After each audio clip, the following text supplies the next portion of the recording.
You have them in security, you have them in medicine, and there are simulations to fight cancer, to get all the information about the human genome, and you want to fight Alzheimer, and all of that you need to simulate, and for simulation you need more and more compute power. So if you just take a look,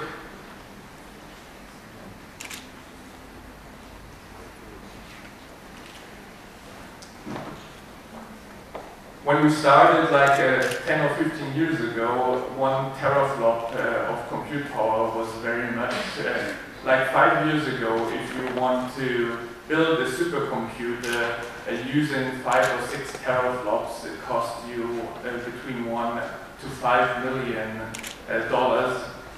This is now possible in one small workstation, which costs you less than 10,000 US dollars. So this really helps to change how scientists can revolutionize their workflow. They can do more and more simulations, they can do more weather simulations, where it took 2 or 3 months to do one weather model. It now takes 1 or 2 days, so they can really tweak their models and really make it more accurate. You can just calculate more molecules to really see how they interact with each other, and you get really better knowledge of how you can really fight different kinds of injuries or diseases. And with the most complex problem that is on Earth, how the human brain is working, more and more knowledge is used by simulation, and not just by taking a look, cutting the brain into pieces and really looking at the brain itself. Now you can simulate how the brain works. And for that, you really need a lot of computation power. If you take a look at what you can compute now, it's so much more than it was before. And this is only possible because you now change your model on how you do computation. In the past, you have done computation on CPU clusters. One CPU can do one calculation at a time. And if you have 1,000 or 2,000 CPUs, you can do 1 or 2,000 calculation at a time. This was great, but in the 90s or now in the 21st century, the problems that wants to be calculated are getting bigger and bigger, and for that you would need to have bigger and bigger CPU servers. But to double your computation power, you need 4 to 8 times as many CPUs, so it didn't make much sense to invest more into even bigger GPUs, because having supercomputers that are taking power as much as a whole city is really a waste of energy and a waste of computing you can do on a GPU, where it's so much easier to do that huge amount of calculation, because the GPU is a parallel processor, and right now we have 240 processors in one GPU. The GPU is the graphics processing unit, and next month we're announcing our next generation of Tesla, which has 512 processors inside. This is the most complex chip that has ever been built in the world. So if you just take a look about the power usage, if you want to get more computation power, you need to go up with your CPU cluster, and instead of just having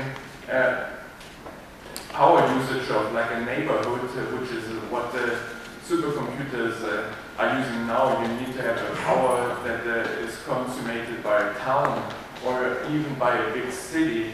So you have to build a power plant just for the one supercomputer, and instead you can just reduce power and have the same computation power. So if you take a look at this supercomputer that's over there with 3 terabyte teraflops, was just about the same as 5 years ago, which you had 1,500 CPUs which just consume like 15 to 20 houses in power.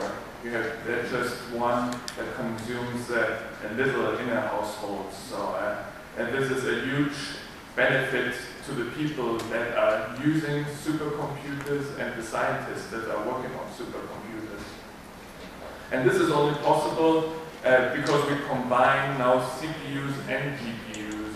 CPUs are still needed to do the sequential work, all of that cannot be parallelized, and then together with the graphics processing unit, which has 240 cores, you can do a lot of more computational work.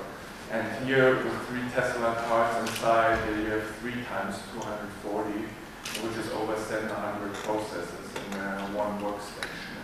This helps really to do a lot of computation. And if you take a look at what's possible in computation, all computation that is highly parallel and very data intensive is something that a GPU can do very good. CPU workstation to a Tesla personal supercomputer, depending on the application you have, it could be 100x performance, and the price is even lower or the same price as a CPU workstation. And from a traditional CPU cluster, you could get more than 1,000 performance gain, 1,000x, depending on how many Tesla cards you have in that cluster. So just imagine a weather simulation model that takes 8 months to simulate with a cluster of GPUs. It can run in a day or even in a couple of hours, and you can just change it and really interact with it instead of just waiting and waiting and waiting for months to see if your simulation is right or if you have done an error. This completely changes the way how scientists can work.